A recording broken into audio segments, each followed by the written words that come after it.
England, 11.33%. It's pretty much the same story with England before every major tournament. You look at the roster and think, if not now, then when?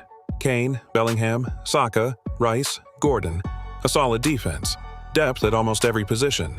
And have you even seen the roster of those who didn't make the squad? That would have been one of the tournament favorites too. No, just imagine one other national team that could pass up Foden, Palmer, and Trent. Sure, not everyone had a perfect season, but there's a catch. We've been hearing this line about the squad's strength for 20 years now. England almost always shows up to major tournaments with big names, but has yet to win a single trophy. That's exactly why Tuchel immediately started toning down the hype. He even called England the underdog, though after a perfect qualifying campaign that sounds pretty strange. And the qualifiers really were uneventful in terms of drama. 8 wins in 8 matches, 22 goals scored, 0 conceded. England became the first European national team to advance from a group of 6 or more teams with a perfect record and without conceding a single goal. On paper, it was the perfect case for favorite status, but the opponents were nothing to write home about. A depleted Serbia, Albania, Latvia, and Andorra. And the only match against a team in the top 20 of the FIFA rankings at that time was a friendly against Senegal. England lost 1-3. After that, there was also a 0-1 defeat to Japan. So, the numbers look good, but they don't yet answer the main question. How will Tuchel's team fare against truly strong opponents?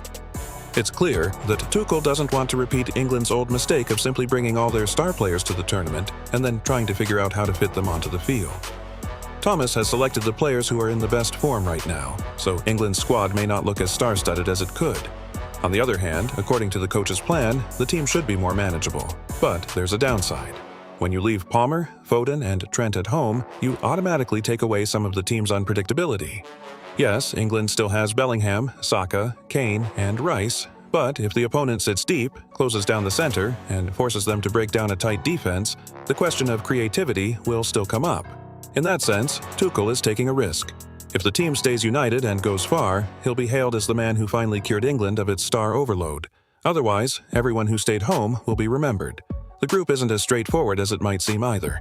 They start against Croatia, an old English nightmare and a team that, like no other, knows how to make life miserable for the favorites. Then comes Panama, a match where England is expected to comfortably take 3 points, but it's precisely these kinds of games at tournaments that often become nerve-wracking if they don't score early. And finally, the physically strong and fast-paced Ghana. Although such a test could be beneficial, England doesn't need another easy ride to the knockout stage, but rather the competitive edge to ensure there's no thought of easing up. There's no other way to win a major tournament.